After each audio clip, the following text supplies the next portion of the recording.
السلام عليكم ورحمة الله وبركاته. بسم الله الرحمن الرحيم. الحمد لله حق حمده، والصلاة والسلام على خير عباده سيدنا ومولانا محمد وعلى آله وأصحابه وأحبابه. سبحانك لا علم لنا إلا ما علمتنا إنك أنت العليم الحكيم، ولا حول ولا قوة إلا بالله العلي العظيم. أستغفر الله العظيم. Rabbi zidni ilma warzuqni fahma. Yang kita muliakan Imam Masjid Nurdin, para alim ulama, guru-guru kita yang hadir dalam kesempatan malam ini, bapak-bapak, ibu-ibu, jamaah kajian Islam ba'dal maghrib Masjid Nurdin Hasanah. Senantiasa kita berdoa kepada Allah Subhanahu wa taala, semoga Allah mengampunkan segala dosa-dosa kita, semoga Allah menutupi segala aib-aib kita di dunia dan akhirat. Semoga Allah senantiasa memberikan hidayah, taufik serta inayahnya kepada kita semua, amin ya rabbal alamin. Kita masih membacakan kitab Syarhul Asma'il Husna, mengenal al-Asma'il Husna, jalan menuju ma'rifatullah subhanahu wa ta'ala, yang disusun oleh guru kita Syekh Muhammad Bakhit bin Syekh Ahmad Mughni Al-Banjari, hafizahullahu ta'ala wa matta'anallahu bituli hayatih. Pada malam hari ini kita akan mengkaji, mempelajari agar kita ma'rifat kepada Allah Subhanahu wa taala dengan mengenal nama Allah Subhanahu wa taala Al-Qawi dan Al-Matin. Minggu lalu nama Allah Al-Wakil, malam hari ini Al-Qawi Al-Matin. Al-Wakil, tempat kita bertawakal, tempat kita menggantungkan segala harapan kita, dan tempat keyakinan kita. Al-Qawi dan Al-Matin adalah nama Allah Subhanahu wa taala yang ke-54 dan yang ke-55.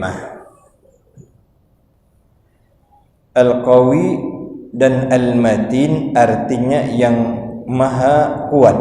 Al-Qawi, Allah Subhanahu wa ta'ala disebut Al-Qawi karena bersangatan dan sempurna pada zatnya, dan disebut Al-Matin karena kekuatannya yang dahsyat, yang bersangatan. Di Al-Qawi, Al-Matin memiliki kesamaan makna namun penekanannya berbeda. Al-Qawi tadi adalah sempurna kudratnya, kekuasaannya, memiliki kekuatan tersebut, dan Al-Matin kekuatannya begitu dahsyat. Dalam bahasa Arab, kalau ada orang yang berbadan kokoh, padat, tegap, maka disebut rajulun matin, mantap, kokoh, padat, kuat. Al-Qawiyul Matin. Al-Qawi bersangatan kuat Allah, sempurna dengan kudratnya. Al-Matin betapa dahsyatnya, betapa bersangatannya kekuatan Allah. Kata beliau, guru kita Syekh Muhammad Bakhit hafizahullah, tidak ada seorang jua pun yang bisa merebut kekuasaan Allah Subhanahu wa ta'ala, dan tiada seorang jua pun yang bisa menggoyang kerajaan Allah Subhanahu wa ta'ala, karena sangat kuatnya kekuasaan Allah Azza wa Jalla. Firman Allah, wa ma khalaqtul jinna wal insa illa liya'budun ma uridu minhum min rizqin wa ma uridu an yut'imun innallaha huwar razzaqu dzul quwwatil matin. Az-Zariyat 56 sampai 58. dan tidak aku jadikan jin dan manusia kecuali untuk menyembahku. Aku tidak menghendaki dari mereka rezeki dan tidak pula supaya mereka memberiku makan. Bahwasanya Allah Subhanahu wa taala dialah yang memberi rezeki dan yang mempunyai kekuatan lagi sangat kokoh, kuat. Allah Subhanahu wa taala memerintahkan kita beribadah bukan karena Allah menghendaki sesuatu dari kita. Karena ibadah yang kita lakukan itu kembali manfaatnya kepada kita. Ibadah kembali manfaatnya kepada orang yang melakukan ibadah. Allah tidak mengambil keuntungan sedikit pun dari ibadah hamba-hambanya. Karena Dia yang memberi rezeki dan Dia yang mempunyai kekuatan yang sangat kuat, yang sangat kokoh. Allah itu ghaniyun amma siwah, tak memerlukan siapa-siapa. Wa muftaqirun ilaihi kullu ma ada. Sedangkan siapa-siapa seluruh alam ini bergantung memerlukan Allah Subhanahu wa taala. Jika seluruh makhluk Allah di bumi ataupun di langit tidak ada yang taat kepada Allah, sedikit pun tidak mengurangi kekuatan kerajaan Allah. Begitu juga sekiranya seluruh makhluk ini taat dan patuh beribadah kepada Allah, sedikit pun tidak menambah kekuatan kerajaan Allah Subhanahu wa taala. Wal an ala ma alaihi kan. Allah tetaplah Allah. Bahkan andai tidak diciptakannya pun alam ini, Dia tetaplah Allah. Karena Allah maka alam ini ada. Bukan karena alam ini ada maka ada Allah. Allah tak memerlukan siapapun juga. Semuanya ini diciptakannya, bahkan ibadah yang dikerjakan oleh seorang hamba manfaatnya adalah untuk hamba itu sendiri. Jadi salat kita, zakat kita, puasa kita, haji kita tak menambah kerajaan Allah, tapi manfaatnya untuk kita sendiri. Kekuatan kerajaan Allah Azza wa Jalla tidak ada hubungannya dengan makhluk. Lain halnya kerajaan makhluk bergantung kepada hal-hal yang terkait dengannya. Di antaranya adalah dukungan rakyatnya. Raja kalau tidak ada punya rakyat tidak jadi raja. Yang di bumi ini dia memerlukan rakyatnya, bahkan memerlukan upeti, bahkan dia sangat tergantung kepada orang lain. Itu makhluk.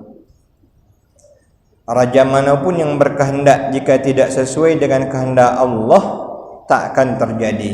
Sehebat apapun, setinggi apapun kedudukan raja tersebut, semewah sebesar apapun kerajaannya, kalau bukan karena izin Allah, kalau bukan karena kehendak Allah, takkan terjadi apa yang diinginkannya itu. Karena yang maha kuat, Al-Qawi, hanyalah Allah Subhanahu wa ta'ala. Firman Allah, Allahu latifun bi'ibadihi yarzuqu man yasha' wa huwal qawiyyul aziz. Allah Subhanahu wa taala sangat lembut dengan hamba-hambanya. Diberinya rezeki siapa yang dikehendakinya, dan Dia maha kuat lagi maha perkasa. Allah maha lembut, maha kasih sayang kepada semua hamba-hambanya. Dialah yang memberikan rezeki kepada siapapun yang diinginkannya. Allah maha kuat lagi maha perkasa. Sebagian ada yang dikayakan Allah, sebagian ada yang dimiskinkan Allah. Namun bukan berarti Allah tidak mampu mengkayakan seluruh hambanya, karena Dia maha kuat lagi maha perkasa. Namun dengan hikmahnya, dengan kebijakannya, Allah Subhanahu wa taala jadikan ada yang kaya, ada yang miskin, ada yang besar, ada yang kecil, ada yang putih, ada yang hitam, ada siang, ada malam. Semuanya dengan hikmah yang telah diaturkan oleh Allah Subhanahu wa taala. Jika kita sudah meyakini dengan sebenarnya bahwa sebagian nama Allah, yaitu Al-Qawi dan Al-Matin, di antara nama-nama Allah itu ada nama Allah Al-Qawi dan Al-Matin. Kalau sudah kita beriman dengan nama-nama Allah Al-Qawi dan Al-Matin, maka keimanan kita akan nama Allah tersebut akan membuahkan yang pertama, menjadi mukmin yang kuat. Orang yang benar-benar beriman kepada Allah Al-Qawi, maka dia akan menjadi seorang mukmin yang kuat. Keimanannya akan berpengaruh pada dirinya. Jika kita menjadi orang yang kuat, usahakan agar menjadi mukmin yang kuat. Jadi yang badan yang kuat, badan yang sehat, lagi masih muda, itu berusahalah menjadi mukmin yang kuat. Dalam hadis Nabi bersabda, al-mu'minul qawi ahabbu ila Allah minal mu'minid dhaif. Mukmin yang kuat lebih disukai Allah daripada mukmin yang lemah. Nah, cuman nanti kuat ini tengok keadaan, bukan kuat fisik maksudnya. Kalaupun diperlukan untuk peperangan, untuk jihad fisabilillah, oke. Tapi tentunya kuat dalam hal yang banyak manfaatnya. Banyak juga orang yang kuat fisik, tapi ternyata tidak ada manfaatnya. Nah, nanti akan dijelaskan. Mukmin yang kuat itu mari kita upayakan sebagai bukti keimanan kita kepada nama Allah Al-Qawi. Dan maksud kuat di sini kata Syekh Muhammad Baqir hafizahullah, ada 5 macam. Yang pertama, kuat pada keimanannya. Yang kedua, kuat pada ibadatnya. Yang ketiga, kuat pada idraknya, pemikirannya dan ilmunya. Keempat, kuat dalam menolong dalam kebaikan. Yang kelima, kuat dalam berbuat baik pada makhluk Allah. Nah, itu maksud yang kuat itu ya. Tapi boleh jadi kuat fisik termasuk selama digunakan untuk kuat ibadah, selama digunakan untuk menolong orang, selama digunakan untuk jihad fisabilillah. Nah, itu kuat fisik yang bermanfaat atau yang dimaksud. Tapi yang dimaksud dengan kuat adalah yang tadi dirinci dalam 5 macam. Bab dalam hadis Nabi bersabda, laisal qawiyyu bisur'ati, bukan dikatakan orang kuat yang dapat mengalahkan pegulat yang hebat, pandai bergulat, pandai mengalahkan orang lain. Kiasnya banyak, pandai bersilat, pandai bela diri dan sebagainya. Walakinnal qawi, tapi yang kuat di sisi Allah, may yamliku nafsahu 'indal ghadab, adalah orang yang pandai menahan emosinya sewaktu dia marah. Nah, itu yang kuat. Artinya yang sabar, ya. Yang sabar itu adalah kuat di sisi Allah Subhanahu wa taala. Sabda Rasulullah SAW, hadis yang tadi kita bacakan, al-mu'minul qawiyyu ahabbu ila Allah minal mu'minid dha'if. Seorang mukmin yang kuat lebih dicintai Allah daripada mukmin yang lemah. Yang tadi telah kita sebutkan makna atau maksud dari kuat. Bahasa Arabnya kuwah, Ada juga orang yang mohon maaf, saya pun pernah diajarkan orang dulu waktu saya remaja. Kau nak kuat tak, kata orang, katanya.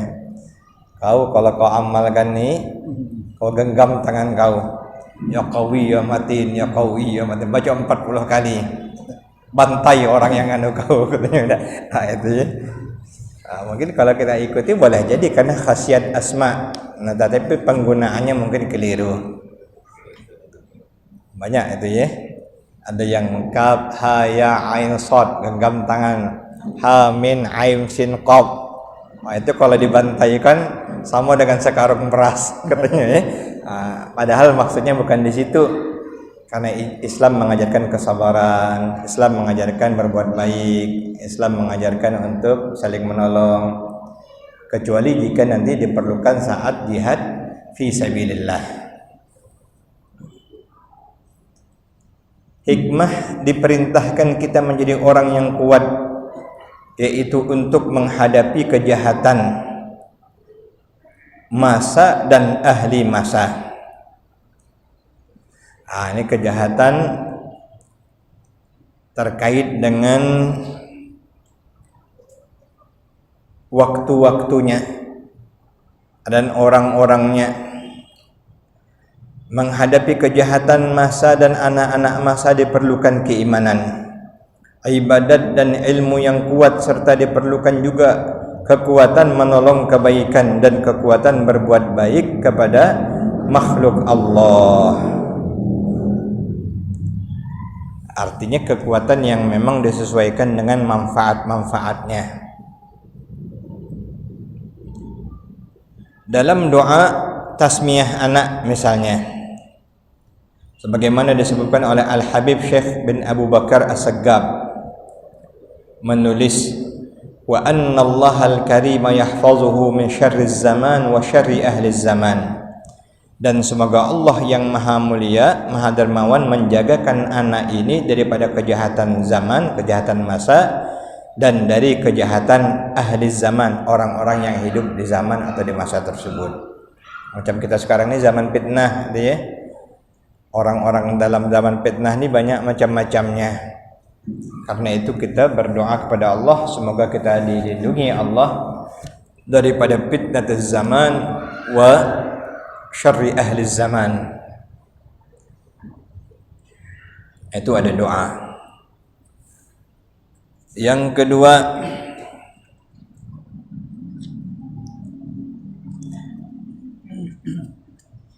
dalam konteks dalam konteks menghadapi kejahatan zaman atau masa. Di antara kejahatan zaman atau waktu atau masa itu, satu, ada yang namanya musim paceklik, yang disebut krisis. Dalam istilah beliau ini bahkan langsung contohnya krisis ekonomi, krismon yang pernah terjadi, di mana tanam-tanaman tidak menghasilkan. Jadi masa paceklik itu krismon terjadi, yang ditanam tidak ada berbuah, ya, karena keadaan cuaca dan juga mungkin wabah atau mungkin karena penyakit, ya. Yang kedua, mahal harga-harga barang dan banyaknya keperluan. Ya, harga-harga bahan makanan, barang-barang makanan pokok mahal, padahal orang memerlukan. Itu termasuk kejahatan zaman atau waktu yang kita berlindung kepada Allah. Yang ketiga, berjangkitnya wabah penyakit. Macam sekarang ini kan zaman atau masa corona, di mana-mana corona, sampai ibadah haji pun ditiadakan untuk warga dunia. Yang keempat, banyaknya kemungkaran yang ditemui baik di pasar, di jalan-jalan, bahkan dalam masjid sekalipun, bahkan dalam rumah pun. Itu zaman fitnah, syarruz zaman, ya.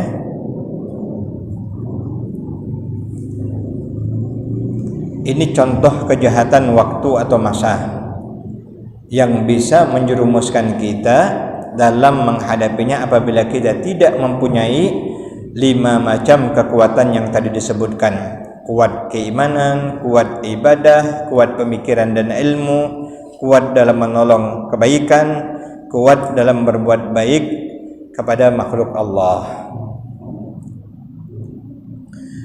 Yang kedua, menghadapi kejahatan anak-anak zaman, orang-orang yang ada pada zaman yang berisi zaman kejahatan tersebut. Di antara kejahatan anak-anak masa atau anak-anak zaman, orang-orang, maksudnya bahasa Arabnya abnauz zaman. Kalau diterjemahkan anak-anak zaman, anak-anak waktu, anak-anak masa, bukan anak-anak, maksudnya orang yang hidup di masa tersebut. Macam gitulah anak kuliahan, sudah kuliahan pun anak juga, anak SMA. Di antara kejahatan orang-orang yang ada di masa yang disebut masa jahat, ada masa jahat tadi sudah disebutkan, ada juga orang-orang yang jahat pada masa tersebut. Di antaranya imamun zalimun, pemimpin yang zalim. Jika kita memiliki 5 macam kekuatan yang tadi disebutkan, kuat iman, kuat ibadah, kuat ilmu, kuat dalam kebaikan, kuat berbuat baik pada makhluk, maka kita sudah siap menghadapi apa yang terjadi berupa kezaliman pemimpin tersebut. Sabda Rasulullah SAW, "Man ra'a min amirihi syai'an yakrahuhu fasbir." Barang siapa yang melihat dari pemimpinnya sesuatu yang tidak dia sukai, maka hendaklah bersabar. Bersabarlah engkau. Jadi kekuatan iman menjadikan kita bersabar. Kita dilarang berdemo. Ini bahasa beliau. Setuju atau tidak setuju? Syekh Muhammad Bakhit. Kita dilarang berdemo yang akibatnya bisa merugikan orang lain atau orang banyak.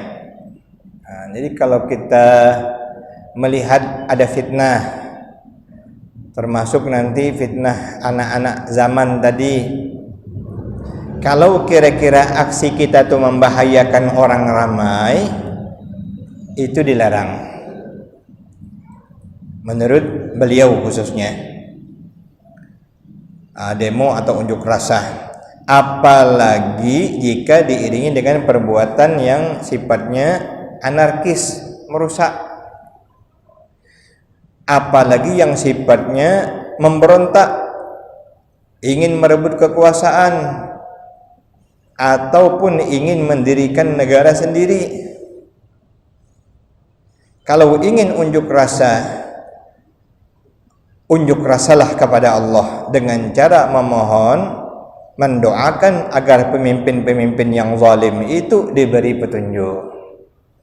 Makanya dalam kitab fikih sunnah pada khutbah kedua mendoakan pemimpin supaya adil, supaya dari tidak baik menjadi baik, supaya beriman yang kuat kepada Allah.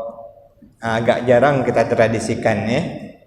Mesti pada khutbah kedua itu ada doa, Allahumma aslih wulatal muslimin, perbaikilah para pemimpin muslim ini ya Allah. Perbaiki keimanan, kuatkan keimanannya, perbaiki akhlaknya, baguskan niatnya. Yang ada ni kita doakan celaka, ini yang masalah ni.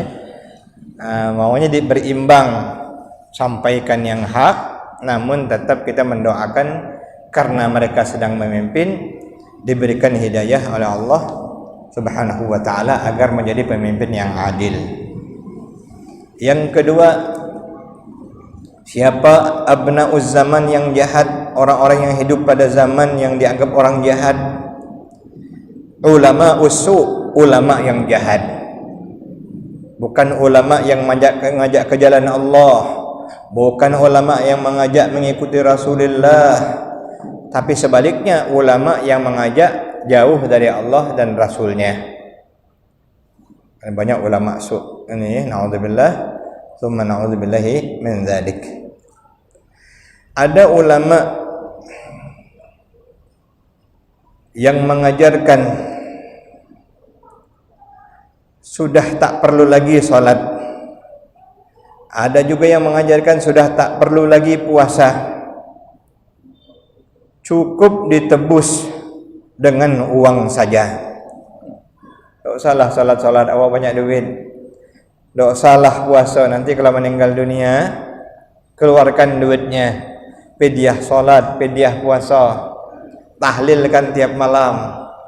Kapan perlu kuburan bayar terus orang baca. Itu ya. Itu ulama yang su' jika mengajak kepada yang demikian. Atau juga yang mengajarkan bahawa barang siapa yang ikut pengajiannya masuk syurga kalau hanya ngaji dengan dia saja. Kalau ngaji dengan orang lain tak masuk syurga. Bahkan masuk syurga tanpa dihisab. Bahkan orang tua, anak istri juga dijamin tidak dihisab. Ada orang yang sampai ke tahap itu, kalau jadi murid aku jamin kau syurga. Anak binimu gala-galanya syurga. Syaratnya bayar duit. Ada kabarnya orang yang nak berguru ikut dalam kelompoknya, dalam kelompok zikirnya dan sebagainya. Na'udzubillahi min dzalik. Jaminannya syurga. Syaratnya pendaftaran 20 juta misalnya ya. Dalam hal ini kita akan ikut terjerumus pada kesesatan mereka jika tidak dihadapi dengan kekuatan ilmu. Jadi jangan ikut-ikutan saja. Sebagai umat kita wajib punya pemikiran dan ilmu. Yang diajak itu betul atau tidak. Jangan mentang-mentang nanti atas nama kiai misalnya ya, atas nama Gus, mohon maaf, atas nama tuan guru misalnya. Tapi yang diajaknya jelas-jelas tidak bagus. Ada usah kita ikuti, apalagi yang bertentangan dengan ajaran Allah dan ajaran Rasulullah sallallahu alaihi wa alihi wa sahbihi wasallam tasliman katsira. Kajian sejarah para wali dan ulama-ulama salih terdahulu, mereka tidak ada yang berbuat demikian. Ada kajian yang sudah tamat salat. Ada yang berguru, tidak usah lagi lah salat, tidak usah lagi lah puasa, bisa dibayar dengan uang. Ada juga yang mengajarkan tidak usah lagi salat, kalau salat masuk jadi anak TK lagi. Tak usah zikir lagi. Kalau zikir tu ikut jamaah zikir, ibarat kita tu turun lagi dari kuliah turun ke SD. Orang yang sudah sampai tidak perlu lagi solat. Inna salata li zikri. Bacakannya dalil. Sesungguhnya solat itu tujuannya adalah untuk ingat denganku. Kita sudah ingat terus dengan Allah, tak ada lupa lagi. Tak perlu lagi solat. Itu ajaran sesat. Jangan kita ikuti. Al-Imam Asy-Syadzili mengatakan, "Lau ta'aradal kashfu wal kitab was sunnah."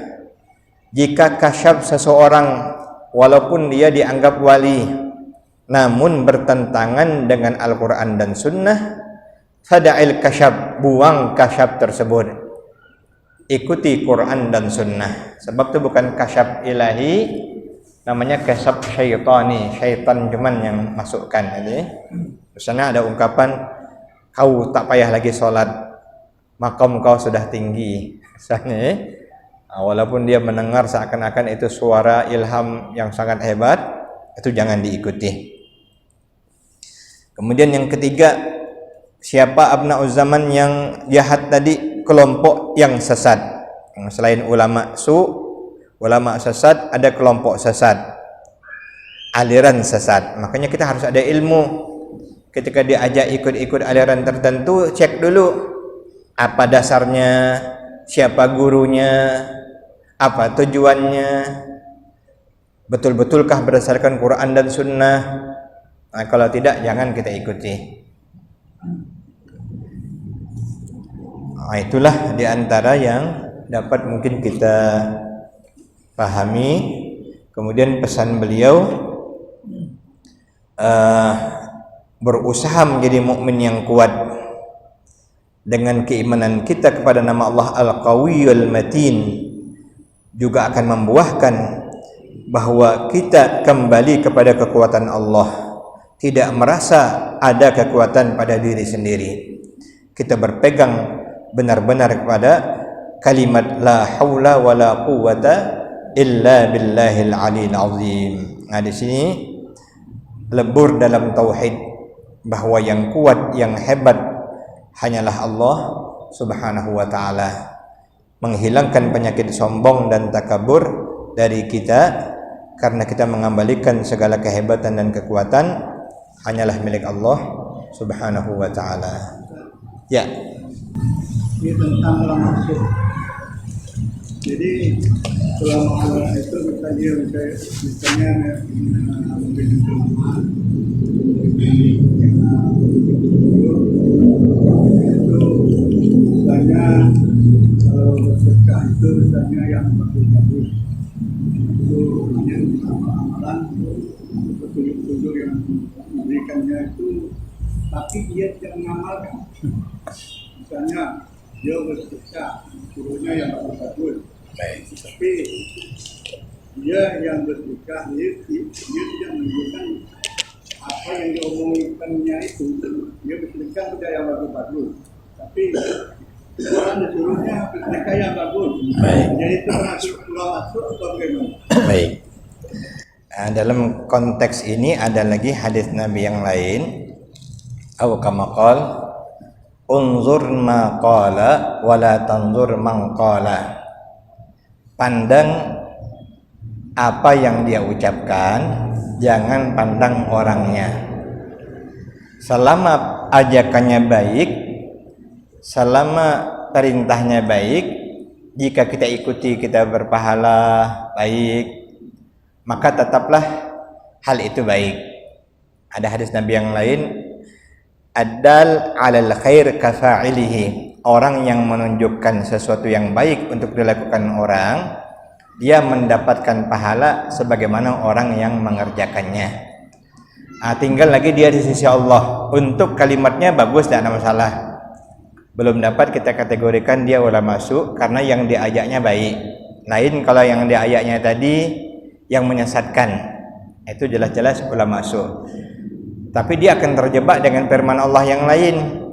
Kalau semata-mata dia hanya nyuruh orang tapi tak mau untuk diri dia sendiri, bahkan tidak ada keinginan sedikit pun, tak ada upaya sedikit pun, masuk dalam firman Allah, kabura maqtan 'indallahi an taqulu ma la taf'alun.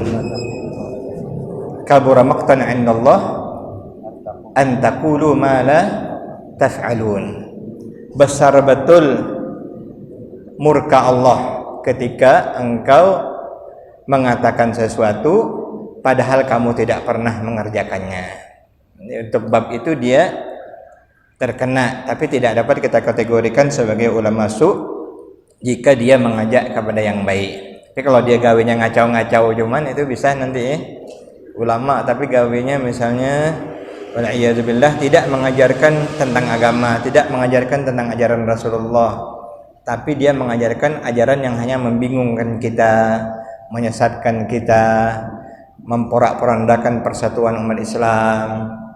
Itu termasuk kategori. Dan Imam Al-Ghazali memberikan contoh, bisa dikategorikan ulama su' jika seorang ulama yang gawinya menjilat pemerintah atau sultan, sehingga dia dapat menghalalkan yang diharamkan oleh Allah demi untuk memenuhi keinginan rajanya. Yang halal diharamkannya, yang haram dihalalkannya. Itu ulama su' gitu ya. Na'udzubillah, na'udzubillah min dzalik. Mungkin itu Bang ya. Allahu latifum bi'ibadihi yarzuqu man yasha' وهو القوي العزيز يا لطيفا بخلقه يا عليما بخلقه يا خبيرا بخلقه ألقم بنا يا لطيف يا عليم يا خبير يا لطيفا بخلقه يا عليما بخلقه يا خبيرا بخلقه ألقم بنا يا لطيف يا عليم يا خبير يا لطيفا بخلقه يا عليما بخلقه يا خبيرا بخلقه الطب بنا يا لطيف يا عليم يا خبير يا لطيفا لم يزل الطب بنا فيما نزل إنك لطيف لم تزل الطب بنا والمسلمين يا لطيفا لم يزل ألطف بنا فيما نزل إنك لطيف لم تزل ألطف بنا والمسلمين يا لطيفا لم يزل ألطف بنا فيما نزل إنك لطيف لم تزل ألطف بنا والمسلمين آمين يا الله يا رب العالمين. بسم الله الرحمن الرحيم. الحمد لله رب العالمين حمدا كثيرا طيبا مباركا فيه على كل حال حمدا يوافي نعمه ويكافئ مزيده. يا ربنا لك الحمد كما ينبغي لجلال وجهك الكريم وعظيم سلطانك.